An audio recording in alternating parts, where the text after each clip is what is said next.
Assalamualaikum warahmatullahi wabarakatuh. Oke, Assalamualaikum kepada pelajar tingkatan 4 Bukhari. Pada hari ini 16 hari bulan Jun, hari Rabu, cikgu akan teruskan pengajaran kita, iaitu kita sambung tentang ikatan ion dan ikatan kovalen. Okay, jadi kelas kita semalam cikgu dah terangkan melalui PowerPoint. Okey, ada gambar rajah yang menunjukkan pemindahan elektron yang akan membentuk ikatan ion dan perkongsian elektron yang seterusnya akan membentuk ikatan kovalen. Okey, jadi fokus kita pada hari ini masih lagi tentang ikatan ion dan ikatan kovalen. Tetapi penerangan saya lebih mendalam tentang bagaimana kita nak menerangkan, kita nak tulis penerangan. Okey, nak tulis penerangan untuk pembentukan ikatan ion dan juga ikatan kovalen. Okey, jadi semua sila bersedia dengan modul masing-masing. Okey, sediakan modul masing-masing. Okey, kerana kita akan menggunakan modul pada pelajaran kita hari ini. Okey, untuk pengetahuan awak, kelas hari ini akan direkodkan. Okey, videonya direkodkan untuk tatapan rakan-rakan awak yang mungkin sekarang mengalami masalah data ataupun line internet yang perlahan. Okey, mungkin boleh kemudian mereka boleh tengok tapi bagi awak yang tak ada masalah tu, sila tengok sekarang belajar sekarang. Baik, saya harap semua dah bersedia dengan modul masing-masing dan juga pen ataupun pensel untuk kita belajar menerangkan pembentukan ikatan ion dan ikatan kovalen.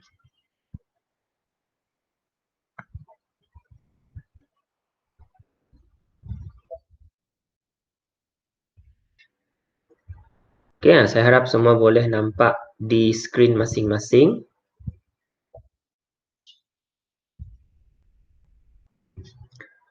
Okey, kita akan lihat modul, modul awak.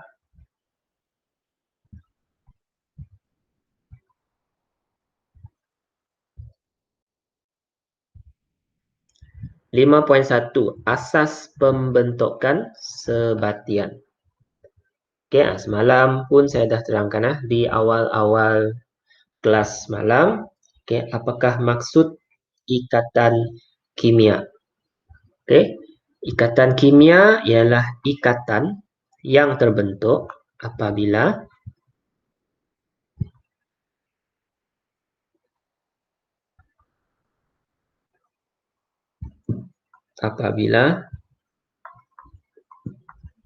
berlaku pemindahan elektron atau perkongsian elektron di antara atom-atom unsur. Okey, ini secara ringkas adalah maksud bagi ikatan kimia. Ikatan yang terbentuk apabila berlaku pemindahan elektron atau perkongsian elektron di antara atom-atom unsur. Okey, kenapa berlaku pembentukan sebatian ataupun pembentukan ikatan kimia? Okey, kita imbas balik, semalam pun dah diterangkan. Okay, gas adi wujud sebagai gas monoatom, dan tidak reaktif secara kimia. Ini sifat-sifat gas adi. Dia merupakan gas monoatom, iaitu gasnya wujud sebagai atom sahaja. Tak seperti oksigen dalam bentuk molekul. Dan tidak reaktif secara kimia. Tidak reaktif maksudnya tidak bertindak balas. tidak mengalami tindak balas kimia.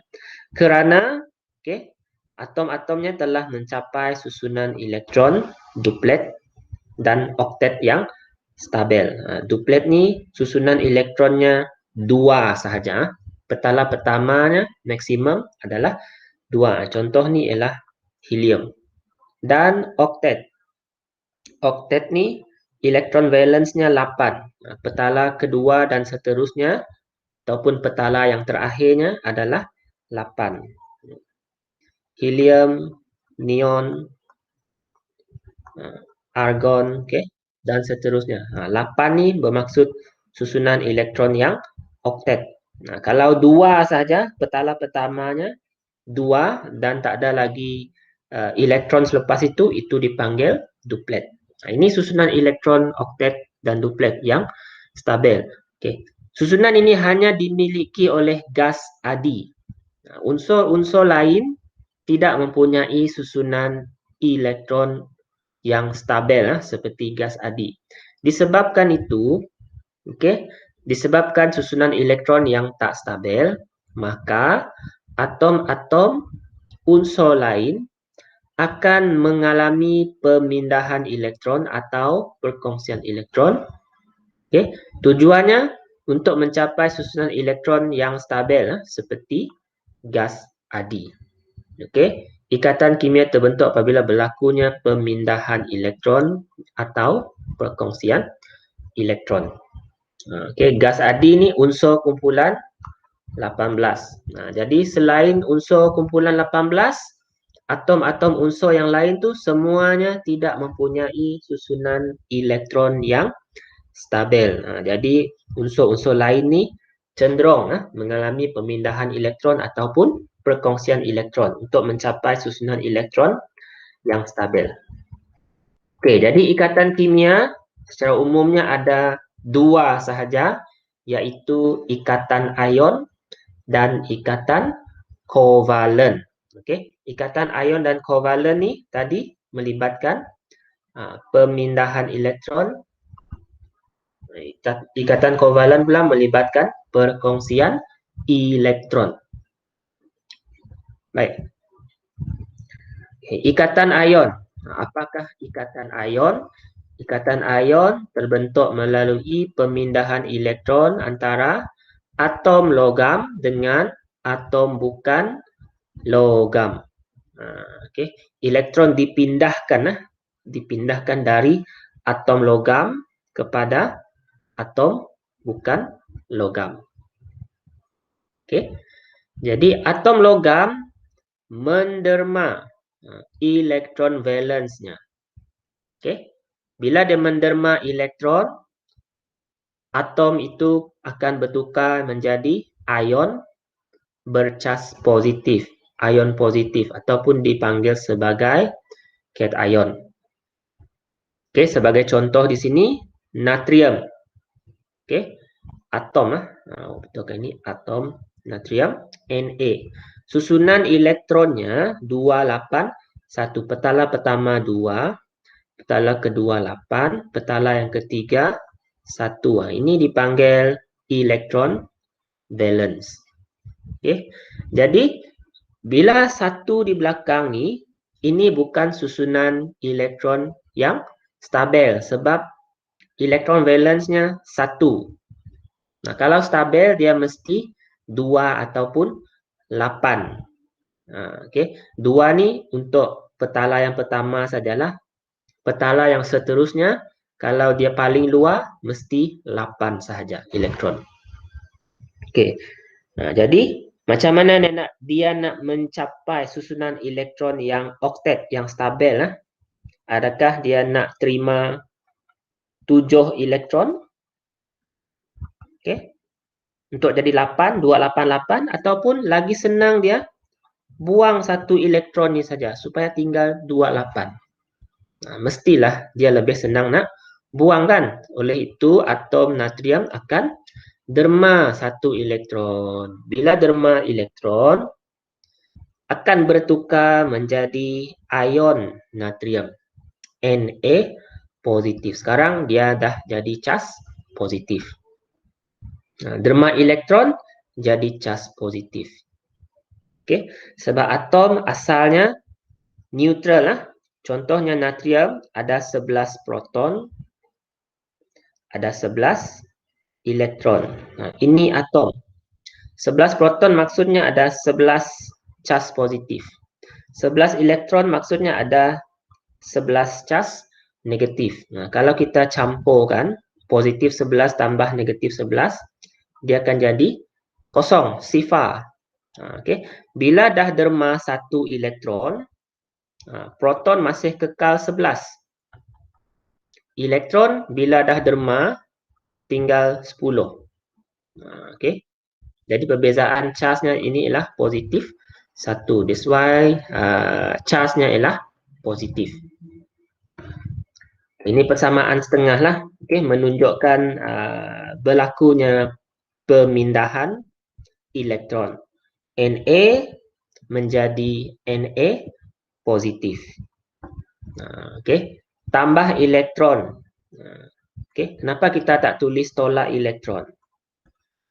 Okay. Kita di sini kita nak tunjukkan perubahan daripada atom menjadi ion. Okay. Atom ni kosong cas, ion casnya positif 1. Macam mana kita nak seimbangkan casnya supaya jadi sama? Okay. Ini dalam kimia. Okay. Elektron itu kita buat tunjukkan langkah tambah elektron. Kita tak sesuai lah, kita tunjuk tolak elektron. Kita biasanya letak tambah elektron di mana bahagian yang perlu ditambah. Okay. Kalau ion itu positif, tambah elektron di sebelah ion positif itulah. Okay. Itu logam.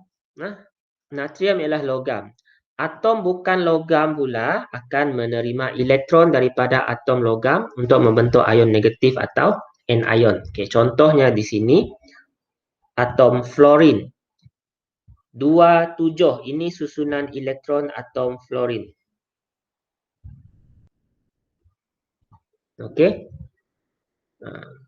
Fluorin ada 9 proton, 9 elektron. Ini membawa 9 cas positif, 9 cas negatif. Jumlah casnya kosong cas. Tidak bercas lah, neutral. Okay. Jadi 287, dia nak capai oktet ni. Dia nak jadi 8. Jadi dia perlu 1 saja lagi. Maka atom fluorin akan menerima 1 elektron. Okay. Natrium tadi derma 1, dia akan diterima oleh fluorin. Masuk dalam ni lah. Ini elektron daripada natrium tadi. Bila dia terima, maka dia membentuk ion fluorida. Ion fluorida, F negatif. Kenapa negatif? Tadi atomnya neutral kan. Bila dia terima elektron, 9 proton, proton masih kekal. 9 elektron ni tadi, dia dah jadi 10 elektron. Jadi charge-nya positif 9 dengan negatif 10. Berapa jumlahnya? Okay. Negatif 1. Disebabkan itu charge-nya ialah charge negatif. Okey. Sekarang saya nak terangkan macam mana menerangkan dalam bentuk ayat. Ini biasa untuk menjawab SPM. Okey.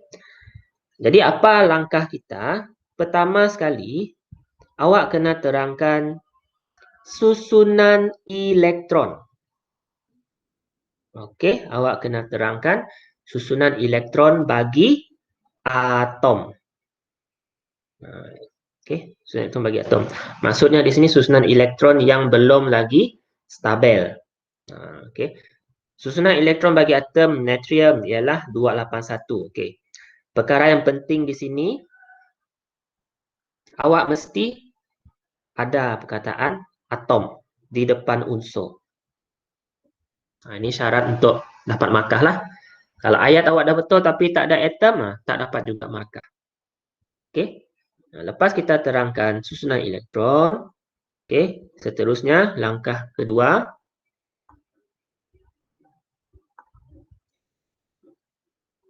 Atom natrium akan menderma satu elektron. Nah, kita dah terangkan susunan elektron 281 kan?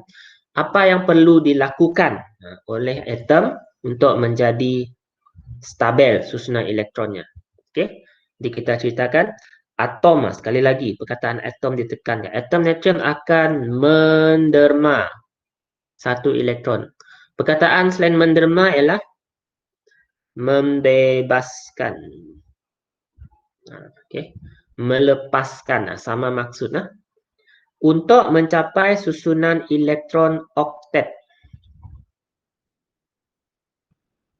Okey, oktet yang stabil. Nah, ini juga perlu ada perkataan ini, susunan elektron oktet yang stabil. Dan bila dia dah derma, apa yang terbentuk ialah ion natrium terbentuk. Nah, ini dah dapat 2 markah. Okey, sekarang awak baru ceritakan tentang natrium. Okey, awak juga perlu ceritakan tentang fluorine. Okey. Poin yang ketiga, sama juga. Susunan elektron bagi atom fluorine ialah 27. Poin keempat, atom fluorine menerima, okey, 27 kan, dia nak jadi oktet, dia nak jadi 8. 7 nak jadi 8, kena terima 1. Menerima 1 elektron daripada atom natrium untuk mencapai susunan elektron oktet yang stabil. Tengok ayatnya sama saja. Mencapai susunan elektron oktet yang stabil. Okey, bezanya cuma jenis unsur dengan sama ada dia derma atau terima elektron. Bila dia terima elektron, apa ion yang terbentuk? Ion fluorida. Okey, kalau bukan logam, namanya akan jadi Da di belakangnya, ion fluorida. Kalau oksigen, oksida. Okey. Kalau klorin, ion klorida. Okey. Itu poin keempat. Poin yang terakhir, poin yang kelima. Yang terbentuk tadi ialah ion natrium, Na positif, dan ion fluorida, F negatif. Berlawanan cas, ini tak wajib lah. Okey. Ion natrium dan ion fluorida akan saling menarik. Ini wajib. Saling menarik satu sama lain melalui daya tarikan elektrostatik yang kuat. Okey, ini penting. Menarik satu sama lain melalui daya tarikan elektrostatik yang kuat. Ikatan ion lah, ikatan ion terbentuk. Sebatian yang terbentuk dipanggil natrium fluorida. Okey, sebab dia dah jadi gabungan ion natrium dan ion fluorida, Da. Okey, ini penting juga awak kena tahu ini. Lukisan. Kita nak lukis bagaimanakah susunan elektron bagi sebatian yang terbentuk antara logam dan bukan logam tadi. Kita lukis struktur susunan elektron yang sudah stabil, iaitu kita lukis ion yang terbentuk. Ion yang terbentuk. Maksudnya kalau logam, susunan elektron yang sudah stabilnya, dia dah derma. Okey, mesti buat kurungan ion logam itu dan charge-nya positif. Yang bukan logam tadi, susunan elektron yang sudah stabil, buat kurungan dan tanda negatif. Dan kedua-dua susunan elektron ni mesti letak bersebelahan lah.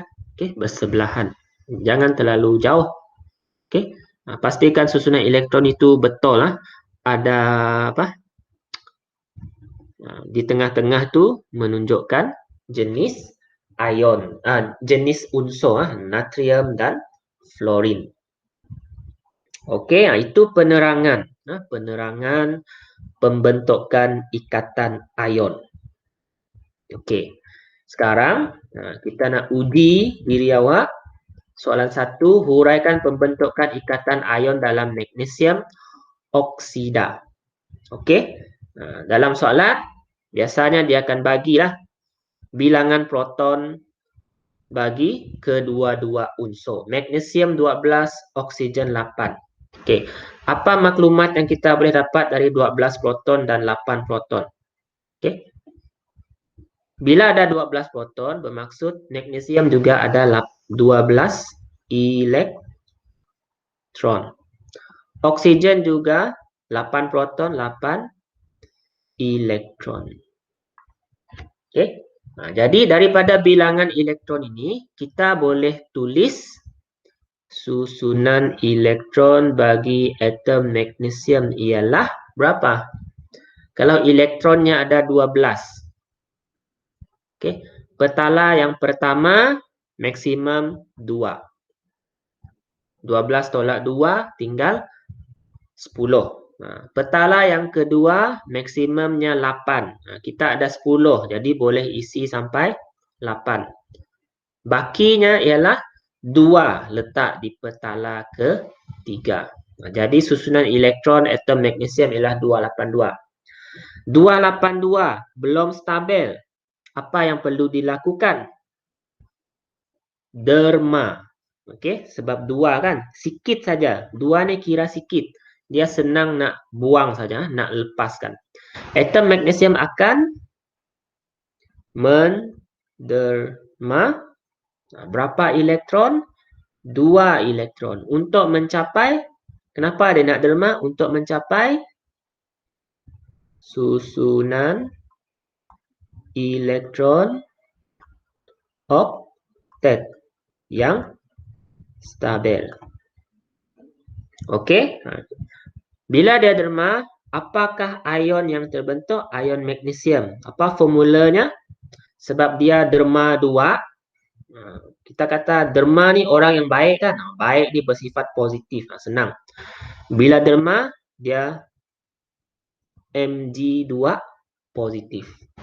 2 tu menunjukkan dia dah derma 2 elektron. Kita juga boleh kira lah 12 proton, dah derma 2 elektron, tinggal 10 elektron. Berapa beza dia sekarang? Proton cas positif, elektron cas negatif. Bezanya ialah positif 2. Okey. Jadi 2 positif. Jangan terbalik. Ion mesti tulis nombor dulu, barulah charge-nya. 2 positif. Jangan letak positif 2. Okey. Itu untuk magnesium. Okey. Penerangan yang sama juga untuk oksigen. Okey, oksigen. Ini. Susunan elektron bagi atom oksigen. Kita highlight perkataan atom ya, wajib ada. Walaupun ayat awak dah lengkap, kalau tak ada perkataan atom, tidak ada markah di situ. Okey, berapa susunannya? 8 elektron untuk oksigen. Daripada 8 itu boleh isi petala pertama maksimum 2. 8 tolak 2 dah tinggal 6.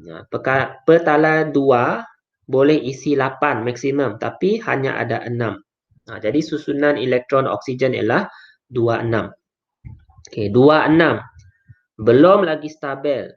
Apa yang perlu dia buat? 6 nak jadi 8. Dia akan menerima. Berapa yang dia perlu terima? 2. Okey, sebab 6 nak jadi 8 perlu terima 2 elektron untuk mencapai susunan elektron oktet yang stabil. Okey. Apakah ion oksida yang terbentuk? Apa formulanya? Okey. 8 proton, 8 dah terima 2. Jadi 8 tambah 2 10 elektron. Positif 8 dengan negatif 10. Bezanya negatif 2. Jadi oksidanya bercas 2 negatif. Dua depan, negatif di belakang. Itu untuk ion oksida.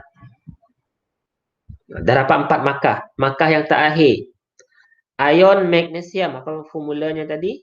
Mg2 positif dan ion oksida O2 negatif saling menarik satu sama lain dengan apa daya tadi? Daya tarikan elektrostatik yang kuat. Okey.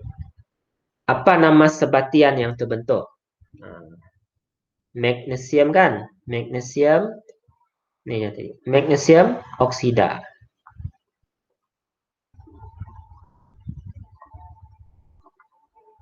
Okay, apa formulanya? Okay. Kita dah belajar dalam bab 3 membina formula. Mg2 positif, O2 negatif. Kalau sama charge-nya kita boleh mansuhkan tinggal MgO. Okey, itu penerangannya. Okey, jadi tugasan awak ialah soalan nombor 2. Soalan nombor 2. Okey, huraikan pembentukan ikatan ion dalam natrium oksida. Okey.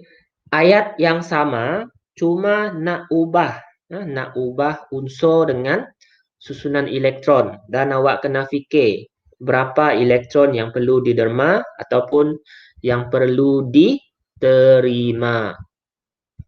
Okey, dan apakah ion formula ion yang terbentuk. Okey, saya nak awak cuba. Jangan kata tak pandai cikgu, tak faham cikgu. Awak kena ikut step-step ayat-ayat yang telah saya terangkan beberapa kali. Semalam dah ulang, hari ini ulang lagi. Okey. Itu salah satu cara kita belajarlah, ulang, ulang dan ulang. Okey, lepas awak buat soalan 2 dan 3, sila hantarkan gambarkan jawapan awak kepada saya untuk saya semak. Okey, awak ni jarang sangat hantar kerja yang saya suruh buat.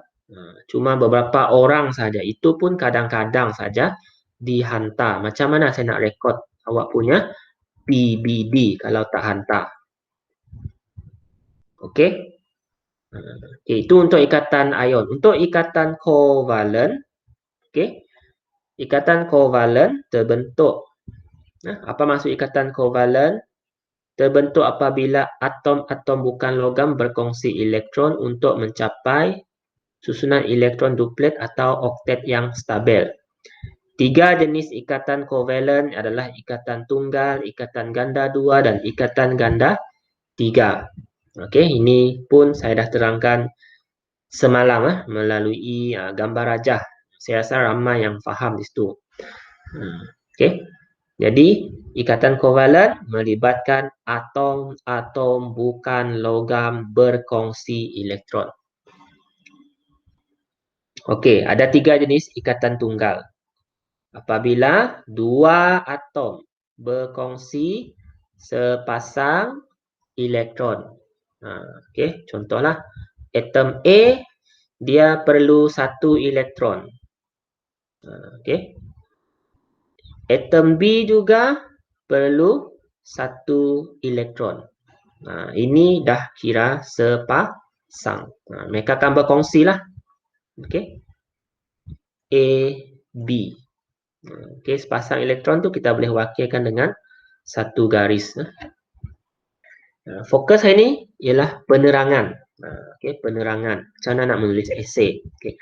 Sama sahaja seperti ikatan ion tadi.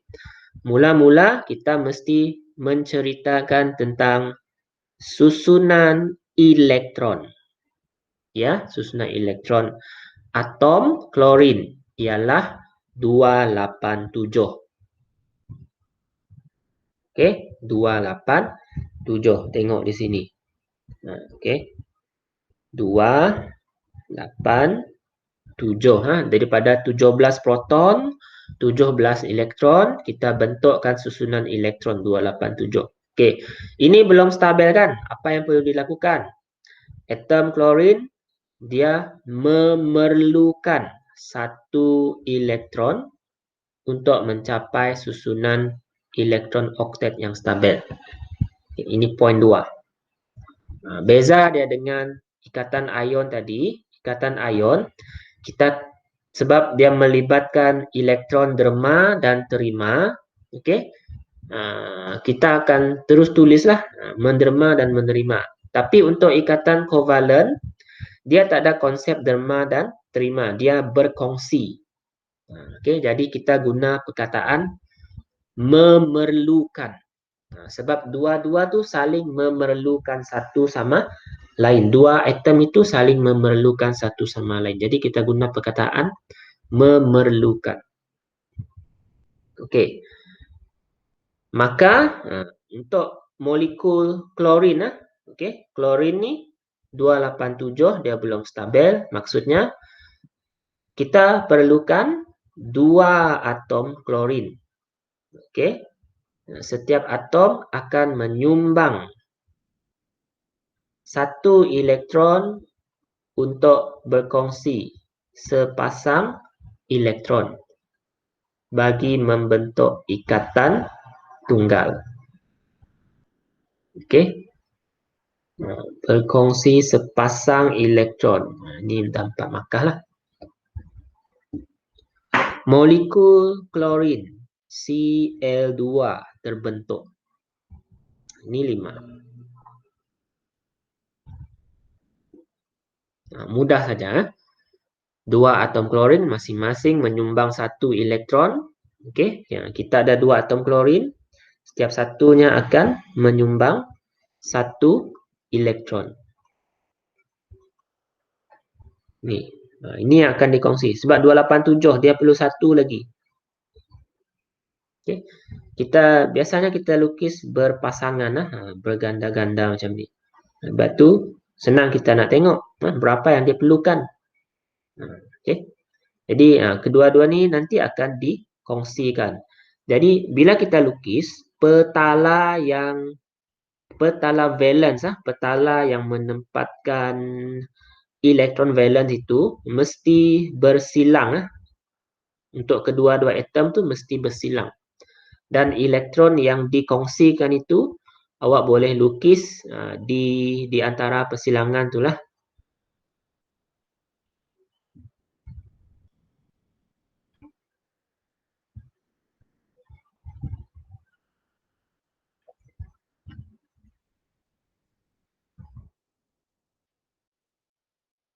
Okey.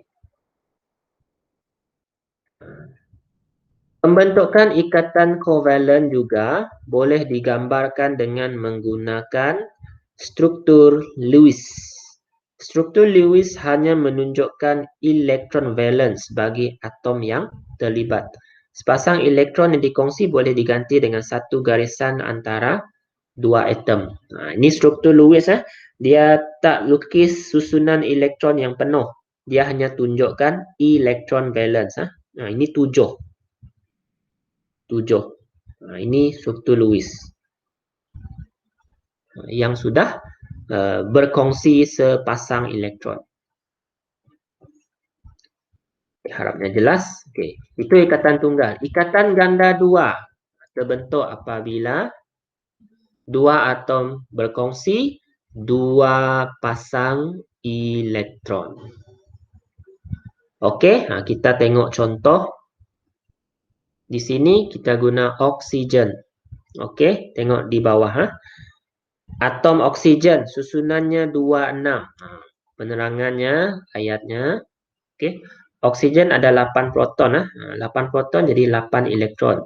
Daripada 8 elektron kita buat susunannya 26. Susunan elektron atom oksigen ialah 26. Macam mana dia nak jadi oktet? Memerlukan berapa elektron? 2 untuk mencapai susunan elektron oktet yang stabil. Okey? Jadi sebab ikatan kovalen ni melibatkan perkongsian antara dua atom. Okey. Jadi di sini untuk oksigen, dua atom oksigen, bukan Cl, tukar O, masing-masing menyumbang berapa elektron? Dia perlu 2.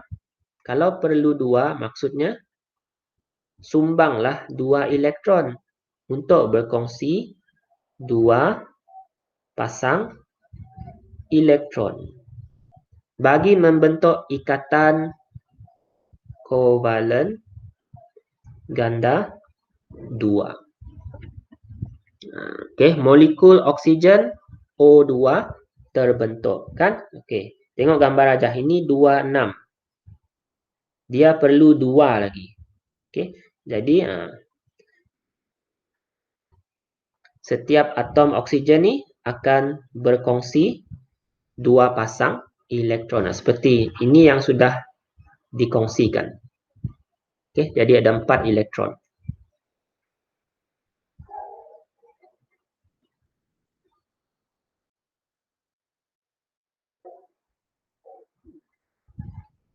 Ini struktur Lewis.